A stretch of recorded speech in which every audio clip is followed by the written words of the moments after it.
Have you ever asked yourself this question? At what point in life did I become aware that mental health is a big deal? As big a deal as physical and emotional health. We rush to the side of family members, friends, coworkers, and sometimes even strangers, offering our thoughts and prayers when they are suffering from a physical disease like cancer or grieving over the loss of a loved one. But what do we do when we realize someone we know is suffering from a mental disorder?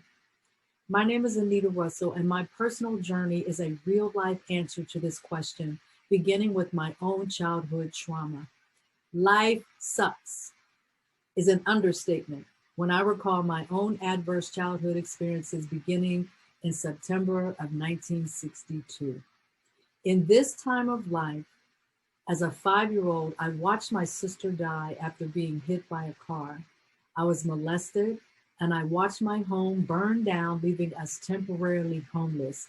That is couch surfing to be exact. By January of 1963, we were living in a new community. I was attending a new school, and I was surrounded by new people.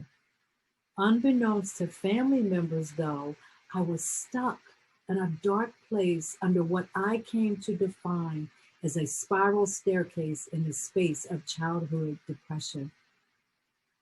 For the most part, my childhood was spent surrounded by family members. One in particular was my Uncle Earl. As a kid, I saw him engaged in peculiar behavior. I interpreted his peculiar behavior as funny and sometimes even magical. When I watched him eat cold hot dogs right out the fridge, I thought he was funny, especially since it was something I had never seen anyone else do. When I watched him light a burner on the stove, quickly moving his hand in and out of the flame, I thought to myself, my uncle must be magical because fire doesn't hurt him. In actuality, though, I was witnessing the emergence of his lifelong battle with schizophrenia.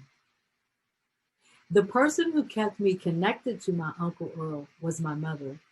Though my siblings and I often characterized her as mean, I also saw her as a warrior mother. She was an activist who marched and protested against racism and injustice. I watched many times as she geared up to protect her body in preparation for a march. Personally, and ironically though, she suffered mentally and physically under the strain of blatant racism in her workplace. She was a foreign student advisor at a major university in Pittsburgh, Pennsylvania, and her guard was constantly up. I witnessed firsthand the strain of workplace racism as a direct impact to her mental and physical well-being. These three storylines in my life are what led me to eventually become a mental health first aid instructor. Becoming a mental health first aid instructor solidified for me the idea of not being the person who shied away from others who may be suffering from a mental disorder, or not being the person who held the horror movie image of schizophrenia in my mind.